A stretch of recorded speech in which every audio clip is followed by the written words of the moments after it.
오늘은 음식과 신앙이라는 제목으로 하나님 말씀을 나누겠습니다. 구약과 신약에서 음식에 대하여 주는 교훈의 말씀은 구약은 대표적으로 오늘 우리가 읽었던 레위기 11장의 말씀이고 신약은 사도 바울이 말씀한 고린도전서 10장의 말씀입니다. 우리가 이 말씀을 통해서 문자적으로만 말씀을 이해하면은 이건 먹지 말라고 하셨어. 그래서 뭐 그 목록을 적으면서 하나씩 다 안 먹고 그 문자화 시켜서 지금도 그 음식을 먹지 않는 그런 분들이 계시는데 이 부분은 문자적으로만 해석한다기보다도 하나님이 먹지 말라고 하신 이 짐승, 오늘은 소위 육고기, 육지에서 나는 짐승들 이후에 쭉 나오는 말씀들은 뭐 새나 또 조류 뭐 그런 쭉 말씀을 하시지만 그것까지 다 하기에는 너무 시간이 부족하니까 오늘은 짐승에 관해서만 육지에 있는 짐승에 관해서만 말씀을 나누려고 하는데요. 그래서 문자적으로만 해석하는 것이 아니라 하나님이 먹지 말라고 하신 이 음식의 의미, 왜 먹지 말라고 하셨는가, 영적인 의미는 무엇인가, 그것을 한번 살펴보는 것이 우리 신앙에 더 유익함이 있습니다. 여러분, 창세기 1장 31절을 보시면 하나님께서 지으신 모든 것이 보시기에 심히 좋았다라고 말씀을 하십니다. 우리 말씀 같이 읽어볼게요. 시작. 하나님이 지으신 그 모든 것을 보시니 보시기에 심히 좋았더라. 저녁이 되고 아침이 되니 이는 여섯째 날이니라. 아멘. 여기에 모든 것이라 그랬잖아요. 그러니까 하나님이 지으신 모든 것, 하나님이 창조하신 창조의 작품들 중에서 우리의 식재료가 되는 그런 모든 것은 다 선하다. 하나님 보시기에 심히 좋다. 이렇게 말씀하신 거죠. 하나님은 노아의 홍수 후에도 모든 산 짐승들, 산 동물들을 너희가 먹을 수 있으나 피는 제거하고 먹으라 라고 말씀을 하셨죠. 창세기 9장 3절 4절 말씀 같이 읽어보겠습니다. 시작. 모든 산 동물은 너희의 먹을 것이 될지라 채소같이 내가 이것을 다 너희에게 주노라. 그러나 고기를 그 생명되는 피째 먹지 말 것이니라. 아멘. 그러니까 이 말씀도 참 신기하죠. 그러니까 이 말씀을 하시기 전에는 노아의 노아가 이 말씀을 받기 이전에는 사람들이 동물을 짐승을 먹었다는 거예요, 안 먹었다는 거예요? 먹었다는 거예요, 안 먹었다는 거예요? 말씀 다시 한번 띄워줘 보세요. 모든 산 동물은 너희의 먹을 것이 될지라. 이 말은 이 말씀을 하시기 전에는 산 동물을 먹지 않았다는 얘기예요. 그렇죠? 그러니까 동물을 먹을 이유가 없었던 것이죠. 하나님이 주신 그 채소나 과일이나 그런 것만 먹어도 우리 몸에 충분한 영양분이 공급이 됐는데 뭐 지난 창세기 강의 때 들어보신 분들은 다 이해하고 계시겠지만은 그때는 뭐 하늘의 질서나 땅의 질서나 이 자연의 질서나 하나님이 창조하신 그대로 잘 운영이 되던 그런 때였기 때문에 그런데 노아의 홍수로 인해서 모든 이 물로 세상이 한번 잠기고 난 다음에는 모든 그런 것들이 좀 파괴가 됐죠. 그러면서 사람들이 이 동물, 짐승, 고기를 먹어야 이 몸에 어떤 영양분이 채워지기 때문에 그 다음부터 먹으라고 말씀하신 거죠. 자, 그런데 그 말씀을 드리려는 게 아니라 모든 산 동물은 너희가 먹을 수 있다. 다만 피채 먹지는 말아라. 이렇게 말씀하셨어요. 예수님도 음식물에 문제가 있는 것은 아니다라고 마가복음 7장 18절에 말씀하셨습니다. 우리 같이 읽어보겠습니다. 시작. 예수께서 이르시되 너희도 이렇게 깨달음이 없느냐? 무엇이든지 밖에서 들어가는 것이 능히 사람을 더럽게 하지 못함을 알지 못하느냐? 이 말씀은 우리의 입으로 들어가는 모든 음식물은 깨끗하다라는 그런 말씀을 하시는 거죠. 그래서 그 다음에 18절, 19절을 우리가 읽진 않았지만 음식물들은 다 깨끗하니라라고 예수님께서 말씀하셨어요. 그러면 오늘 본문의 레위기 우리가 읽은 이 말씀에는 왜 사람이 먹을 음식이 정해져 있는가? 하나님은 왜 정결한 음식 또 부정한 음식 이렇게 구분을 지었나? 어떤 것은 부정하니 먹지 말라고 하시고 어떤 것은 깨끗하니 먹으라라고 말씀하셨는가? 그것을 우리가 생각해 볼 수가 있겠습니다. 이 이유에 대해서 우리는 눈에 보이는 음식 그 자체가 문제가 아니라 그 음식이 담겨져 있는 그 짐승, 그 고기에 담겨져 있는 그 음식물 섭취에 대한 그런 영적인 이유가 다 있다라는 것이죠. 어떤 영적인 이유일까요? 아까 우리가 창세기 9장 3, 4절 읽으면서 그 고기는 피채 먹지는 말라라고 말씀하셨죠. 그러니까 이 피라는 것은 그 짐승의 생명을 말하는 것이고, 뭐 사람도 생명에 속하는 것이고, 이 거룩함에 속하여 있는 것이죠. 그래서 피채 먹는다는 것은 하나님의 거룩함을 위배하는 건데요. 그래서 이 음식에 대한 말씀인 레위기 11장의 결론인 45절 말씀을 보면은 이렇게 말씀하고 있습니다. 레위기 11장 45절 같이 읽습니다. 시작. 나는 너희의 하나님이 되려고 너희를 애굽 땅에서 인도하여 낸 여호와라. 내가 거룩하니 너희도 거룩할지어다. 아멘. 이 레위기 11장은요 1절부터 계속 먹는 것에 대한 말씀을 하시는 거예요. 그러니까 육지에 있는 짐승들 중에 어떤 것은 먹고 어떤 것은 먹지 말고, 어떤 것은 부정하고 어떤 건 정결하고, 그리고 조류 물고기 중에서도 어떤 거는 뭐 비늘이 있는 거 비늘이 없는 거 이렇게 나누시면서 부정하고 깨끗하고 이렇게 말씀하시고, 하늘의 새도 그렇고 쭉 말씀하시다가 45절에 나는 너희를 애굽 땅에서 인도하여 낸 여호와니라. 내가 거룩하니 너희도 거룩하라. 이 말씀을 하신 거죠. 그럼 이 말씀이 조금 앞뒤 문맥이 맞지 않지 않습니까? 앞에는 음식에 대한 얘기를 쭉 하시다가 갑자기 거룩하라. 나도 거룩하니 너희도 거룩하라. 그러니까 우리가 먹는 이 음식이 우리의 거룩과 관련이 있다는 거죠. 사람의 거룩함과 관련이 있는 것들이다라는 것입니다. 그래서 거룩함에 대한 그런 초점을 맞춰서 이 음식을 우리가 이해를 해야 한다는 거예요. 하나님께서 먹을 음식에 대해 구분하신 이유는 우리의 거룩함을 위해서라는 것을 알 수가 있습니다. 우리가 읽었던 레위기 11장 3절 말씀을 보면 하나님께서 먼저 먹을 수 있는 음식에 대해서 백성들에게 언급해 주시는데요. 첫 번째로 굽이 갈라진 음식물에 대한 영적 교훈입니다. 이 굽이 갈라진 이 음식물에 대한 영적 교훈은 뭐예요? 거룩입니다. 거룩. 자막 나왔나요? 굽이 갈라진 음식물에 대한 영적 교훈은 거룩이에요. 거룩. 자, 11장 3절 같이 읽어보겠습니다. 시작. 모든 짐승 중 굽이 갈라져 쪽발이 되고 새김질하는 것은 너희가 먹되. 아멘. 여기서 보면 먹을 수 있는 것이 뭡니까? 쪽발이 되는 것, 그리고 새김질하는 것, 그것은 먹어도 된다. 이렇게 말씀을 하셨어요. 자, 그러면은 어떤 영적 의미인지 한번 살펴볼게요. 이 굽이 갈라졌다라는 것은 죄악을 떠나서 구별된 거룩한 삶을 살라라는 뜻이에요. 굽이 갈라졌다는 것은 좌우가 분명하게 확실하게 나뉘어져 있다라는 것 아닙니까? 그러니까 거룩한 것과 속된 것을 하나님이 구별시키시면서, 그래서 너희들도 이 굽이 갈라진 음식들을 먹으면서, 굽이 갈라진 그 짐승을 먹으면서 세상과 그리고 하나님과 또 너의 육체와 또 영과 또 너희의 신령한 삶과 또 세상적인 그런 죄악된 삶과 그런 것들을 구별할 줄 알아야 된다라는 말씀을 하시는 거죠. 그래서 이 영적인 의미를 알아야 된다는 거예요. 구별, 거룩, 성별, 이것이 중요하다는 겁니다. 여러분이 앉아 계신 의자는 뭐 소위 장의자라고도 하는데 나무로 만들었습니다. 그런데 그 의자는 뭐 복덕방에 가도 있을 수 있고 경로당에 가도 있을 수 있고 뭐 길가에서 그냥 벤치로 그렇게 만들어 놓을 수도 있고 그렇습니다. 뭐 모양은 비슷하고 조금 달라도 그렇게 만들 수가 있는데, 그런데 똑같은 의자가 교회 안에 들어오면은 그것은 의자라고 하지 않고 성물이라 그래요. 성물, 거룩한 물건이라고 하죠. 여러분, 우리가 세례 받은 날짜를 중요시 여기는 이유는 뭡니까? 육체의 이 신체적인 생물학적인 그런 태어난 날, 그 날을 우리가 생일이라 그러는데, 그렇게 우리가 생일도 하고 생일 잔치도 하죠. 그런데 이 세례를 가지고 나의 생일 삼는 그런 성도님들도 자주는 못 보지만 그런 분들을 봅니다. 그것은 내가 영적으로 태어난 날이다. 나의 죄가 깨끗하게 씻겨지고 다시 예수 그리스도의 이 은혜로 다시 태어난 날이다. 이런 것을 생각하면서 그러면서 기념하는 거죠. 세상의 직책보다 교회에서의 직분을 더 중요시 여기는 이유가 뭡니까? 교회에서의 직분이 세상의 직책보다 더 영광스럽기 때문입니다.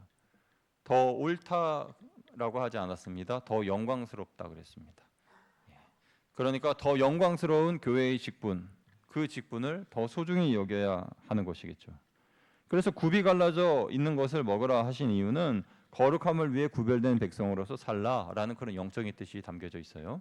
그래서 첫 번째, 굽이 갈라진 음식물에 대한 영적 교훈은 거룩이다라고 말씀드렸고, 두 번째로 책임지라는 것을 먹으라 하셨는데 여기에 대한 영적 교훈은 말씀에 대한 성실함입니다.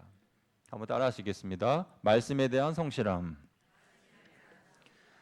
책임질이라고 하는 것은 소나 염소가 자기가 먹은 것을 이 개원해서 씹는 거죠. 그래서 다시 이 개원해서 씹고 다시 또 삼켰다가 또 씹고 그렇게 자꾸 반복하면서 그 여물을 부드럽게 해가지고 삼키는 것이죠.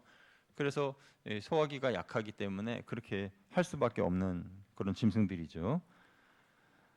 그런데 이것이 영적으로 우리에게 주는 교훈이 있는데 그것은 하나님의 말씀에 대한 우리의 삶의 자세라는 거예요. 우리가 하나님의 말씀을 읽고 또는 듣고 그냥 흘려버릴 때가 많다라는 것이죠. 이런 태도는 우리가 버리고 한 번 더 또는 두 번, 세 번 하나님의 말씀을 반복하여서 듣고 또 그 말씀을 묵상해야 한다는 것입니다. 우리가 지금 상반기를 이제 지나면서 7월 이제 첫째 주를 맞이하고 있는데 여러분들 어떻게 다 성경 1독 이상 하셨는지 모르겠습니다. 우리가 연초부터 성경 말씀 이제 읽자 제가 이제 말씀을 드렸고 성경 말씀 이제 읽고 있는데 그런데 한 지금쯤 되면 한 1독 다 하셨어야 돼요. 그래서 성경 말씀을 읽고 이제 창세기부터 요한계시까지 다 읽었으면 다시 또 창세기 가서 또 읽는 거죠. 왜냐하면 말씀을 자꾸 반복해야 내 영이 건강해지고 그리고 말씀은 한 번만 읽는 게 아니라 가능한 한 여러 번 읽는 것이 더 좋습니다. 그래서 책임질하라라는 이 영적 교훈은 말씀을 반복하여 읽고 또 말씀을 반복하여 듣고 말씀을 반복하여 묵상하는 그런 우리의 삶을 말하는 거예요. 그래서 하나님의 말씀을 들을 때 우리의 귀와 우리의 마음 문을 열고 잘 듣고 실천해야 되는데 그러기 위해서는 반복하는 훈련이 필요하다는 겁니다. 말씀을 반복해서 듣는 것, 말씀을 반복해서 읽는 것, 말씀을 반복해서 보는 것, 반복해서 묵상하는 그런 우리의 모습이 필요하다는 거죠. 그래야 하나님의 말씀이 내게 제대로 적용되는 겁니다. 주일날 하나님의 말씀 한 번만 듣고 그냥 흘려버리면은 그러면 나는 똑같이 세상 사람들과 똑같이 사는 그런 반복되는 그런 패턴으로 살아가는 거죠. 그러나 우리가 아침이든 저녁이든 아니면 점심시간이든 딱 시간을 정해놓고 단 한 장이라도 단 두 장이라도 하나님의 말씀을 읽어야 돼요. 읽어야 우리는 살아갈 수밖에 없는 그런 영적인 존재인 것입니다. 하나님의 말씀을 경홀히 듣고 쉽게 잊어서는 안 됩니다. 우리는 하나님의 말씀에 대해서 소가 여물질하듯이 자꾸 반복해서 하나님의 말씀을 되새기고 되새겨서 반복해서 그렇게 새겨야 되는 거예요. 그래야 말씀을 통해 주시는 힘과 능력을 얻을 수가 있습니다. 그러면 먹지 말라라고 말씀하신 것들은 무엇입니까? 4절부터 7절까지의 말씀을 보면은 먹지 말아야 할 짐승들에 대해서 말씀하셨는데 그 짐승들은 낙타와 사반과 토끼와 돼지예요. 낙타와 사반과 토끼와 돼지. 그럼 첫째로 왜 낙타를 먹지 말라고 하셨을까요? 낙타는요 평소에 주인의 말을 잘 듣고 그리고 사람도 잘 태워주고 열심히 일도 잘하는 그런 짐승입니다. 그런데 한번 성질이 나면은 이빨을 막 드러내면서 달려드는데 그때는 다루기가 무척 힘들다고 그럽니다. 혹시 나에게 이런 낙타와 같은 그런 면이 없는지 여러분 한번 돌아보시길 바랍니다. 평소에는 신앙생활 잘하고 그리고 아주 관계도 좋다가도 나를 이 찌르는 뭐 요즘에는 뭐 분노 버튼 뭐 그런 뭐 버튼 무슨 버튼 뭐 그렇게 표현을 하던데 그래서 나의 그런 분노 버튼을 탁 누가 눌렀을 때에 그때 참지 못하고 막 터져가지고 막 그냥 막 보이는 거 없어요. 막 그냥 막 누가 말려도 막 그냥 내가 해야 할 말 다 해야 돼. 그래서 막 그 낙타처럼 그런 성격이 나에게 있지는 않나. 사소한 것인데 이 이야기하고 풀면 풀리는 것인데 막 집어던지고 또 마음에 그 화를 오랫동안 풀지 않고 그런 모습이 내게 있지 않는가. 여러분 그런 모습이 내게 있다면 속으로 그렇게 따라하시면 됩니다. 내가 낙타로구나.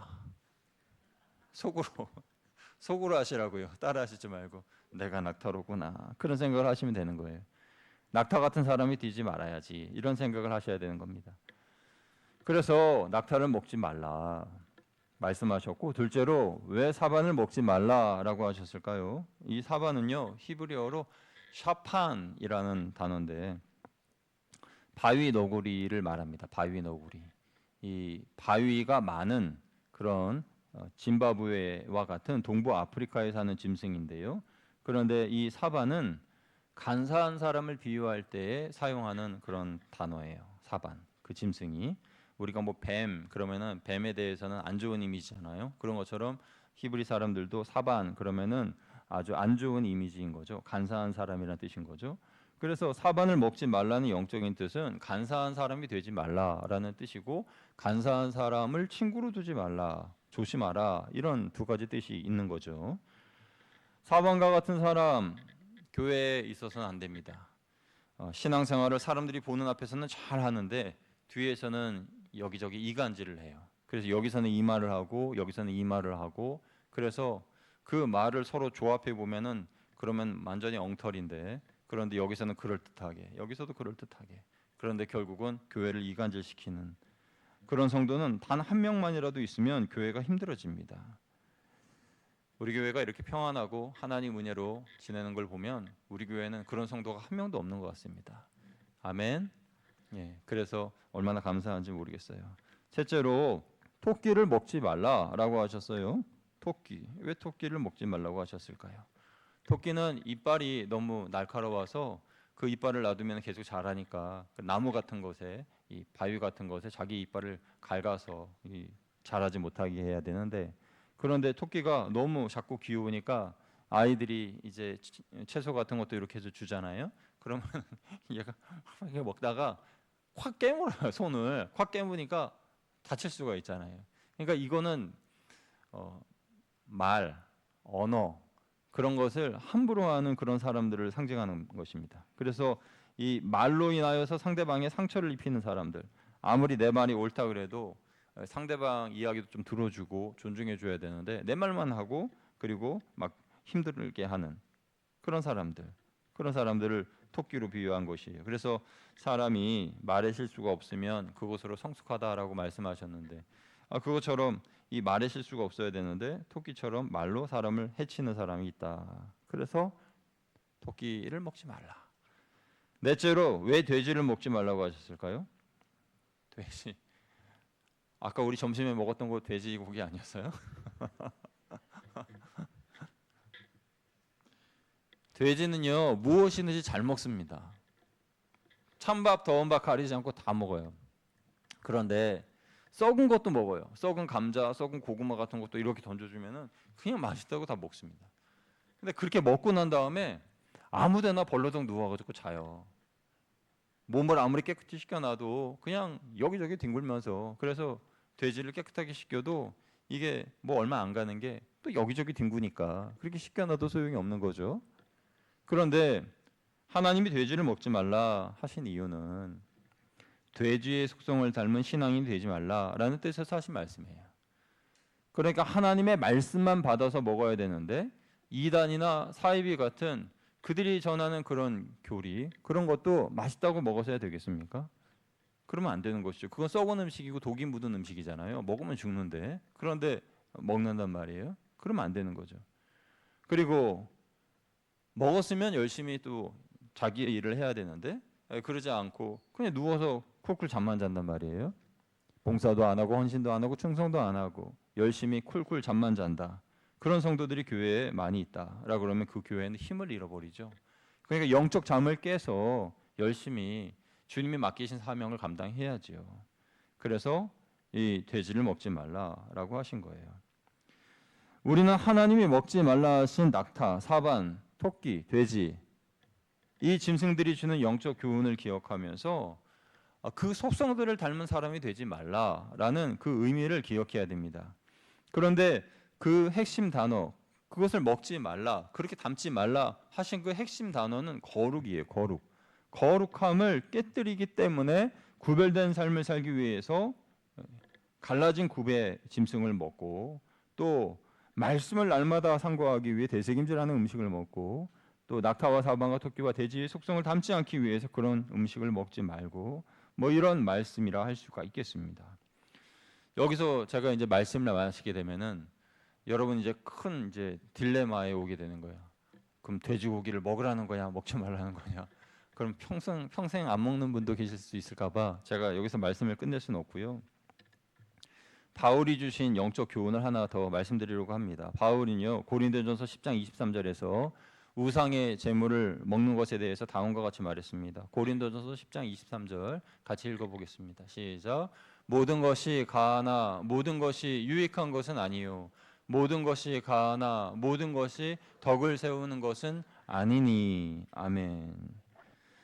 이 말씀은 우리가 좀 이 고린도 교회 당시의 배경을 이해를 해야 되는데요. 고린도 교회 안에는 먹자파와 먹지 말자파로 나뉘어졌습니다. 먹자파는 뭐냐하면 시장에서 파는 그 고기 먹어도 된다. 우리 믿음 좋지 않냐? 먹어도 돼. 그런데 먹지 말자파는 그 시장에서 파는 고기들 중에 우상에게 바쳐진 고기들도 있는데 출처도 분명하지 않은 그 고기 먹었다가 배탈이라도 나면 어떡하려고 그래. 먹지 말아야 돼. 그러면서 막 서로 자기 주장이 옳다 그러면서 막 싸워요. 그러니까 바울이 볼 때 이거 이대로 두면 안 되겠구나. 성경적인 그런 올바른 그런 가르침을 전해줘야 되겠다. 이런 생각을 하게 된 거죠. 그래서 전한 것이 이 23절이에요. 모든 것이 가하나 모든 것이 유익한 것은 아니요 모든 것이 가하나 모든 것이 덕을 세우는 것이 아니다. 이 말은요 너가 믿음이 좋아서 시장에서 파는 그 고기가 우상에게 바쳐진 음식이라 할지라도 너가 그거를 하나님이 창조하신 창조물 중에 하나라고 생각해서 먹으면은 뭐 괜찮다. 그러나 그것이 우상에게 바쳐진 음식인 줄 알고 먹을 때 믿음이 연약한 누군가가 그것을 보고 실족한다면 먹지 마라. 그 사람을 위해서 먹지 마라. 그리고 교회를 위해서 먹지 마라. 그렇게 이야기한 거예요. 그리고 믿음이 약한 그분에게도 그렇게 먹는 사람에 대해서 정죄하면서 보지 말아라. 하나님은 모든 것을 다 먹을 수 있게 해주셨다라는 거예요. 그에 대한 말씀이 25절, 26절인데요. 고린도전서 10장 25, 26절 같이 읽어보겠습니다. 시작. 무릇 시장에서 파는 것은 양심을 위하여 묻지 말고 먹으라. 이는 땅과 거기 충만한 것이 주의 것임이라. 아멘. 여기 26절에 그랬잖아요. 이는 땅과 거기 충만한 것이 주의 것임이라. 그러니까 하나님께서 창조하신 창조물일 뿐 그것이 우상에게 맞춰졌다 해서 못 먹는 음식은 아닌 것이다. 먹을 수 있는 음식인 것이다. 이렇게 말씀한 거예요. 그러니까 모든 것이 하나님의 창조물이고 하나님의 백성인 그리스도인들이 먹을 수 있도록 하나님이 창조하신 창조의 작품이라는 것이죠. 아까 우리 설교 서두에 말씀드렸잖아요. 창세기 1장 31절에 하나님이 지으신 모든 것 보시고 모든 것이 보기 좋았다라고 그러셨고 창세기 9장 3절에서도 모든 산동물은 너희가 먹어라. 그러나 핏째 먹지는 말라. 그렇게 말씀하셨고 예수님도 마가복음 7장 18절에 모든 음식물은 다 깨끗하다. 이렇게 말씀하셨잖아요. 그러니까 그런 것을 생각해 볼 때 우리 눈앞에 펼쳐진 모든 음식들은 다 먹을 수 있는 거예요. 그러나 레위기 11장에 말씀한 그 핵심 주제가 뭐라 그랬어요? 거룩이라고 그랬죠. 그 거룩이라고 하는 그 주제, 거룩이라고 하는 그 단어를 내 앞에 딱 놓고 볼 때 이 음식을 먹으려고 할 때 거룩에 대하여서 위배가 되느냐? 양심의 가책이 있느냐? 그럼 먹지 말 것이고 거룩이라는 것에 대해서 하나님이 지금 보고 계시는데 이 거룩함에 내가 손상을 입지 않아도 않을 것 같다. 이 음식을 먹어도 그러면 먹어도 되는 거예요. 그리고 누군가가 나의 이 음식을 먹을 때에 보고 실족하여 교회를 떠날 것 같다. 그럼 먹지 말고 그리고 나 혼자서 그 음식을 먹을 만한 충분한 믿음이 있다. 그럼 먹어도 되고 그러면요 이 거룩이라는 기준을 두고 논란이 되는 음식들을 한번 생각해 보겠습니다. 참 이 설교 준비하면서 제가 좀 조심스러웠는데 왜냐하면 이 논란이 되는 이 음식에 대해서 지금 이야기하고 성경적으로 이제 여러분들에게 말씀 전하면서 그러면서 할 때에 어떤 분은 목사님 참 설교가 참 훌륭하십니다 이렇게 이야기할 거고 어떤 분은 이따 나가실 때 저하고 악수도 안 하고 나가실 수도 있기 때문에 왜냐하면 제가 사철탕에 대해서 얘기를 할 거거든요. 사철탕 뭔지 아시죠? 예, 사철탕 보신탕이라고도 하는 예.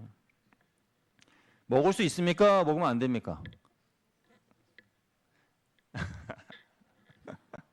먹을 수 있죠.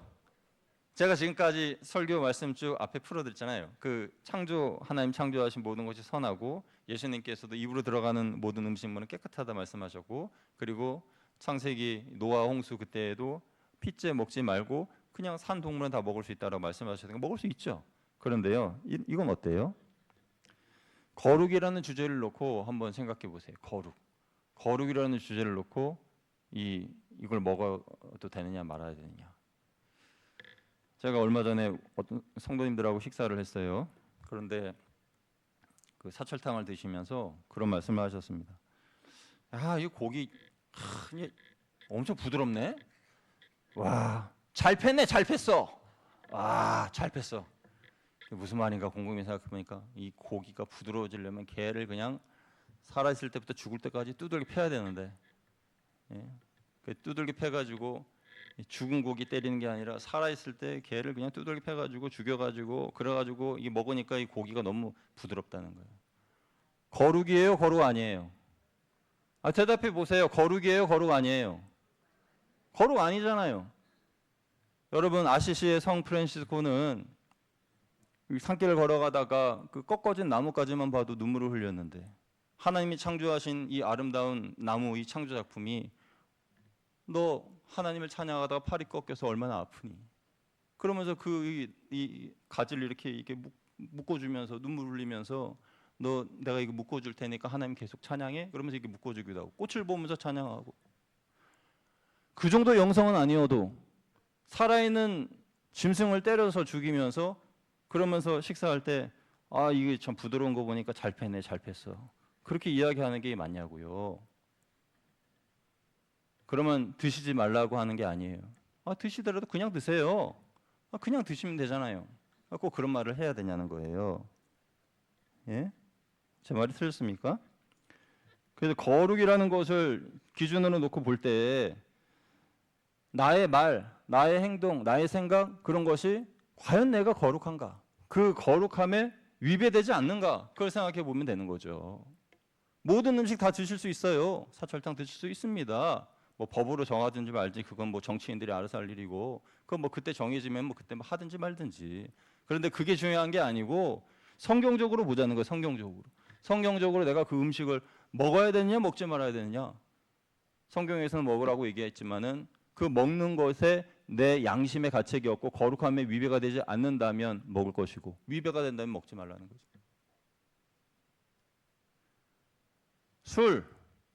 술 어떻습니까? 술을 뭐 음식이라고 얘기하기는 좀 그렇지만은 뭐 음주라고는 얘기하잖아요. 음식 같은 그런 술. 그래서 음식처럼 먹는 분들이 있잖아요. 그래서 한번 언급해 볼게요. 만약에 성도 중에 누군가가 술을 마신다. 그 모습을 거룩한 모습이라고 할 수가 있을까요?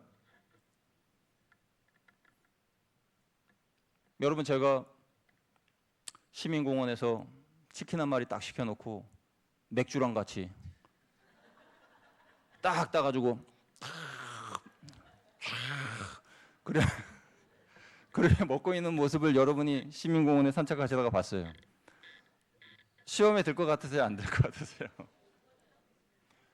그 모습이 거룩한 모습이에요? 거룩한 모습 아니에요? 왜 저만 가지고 그러세요?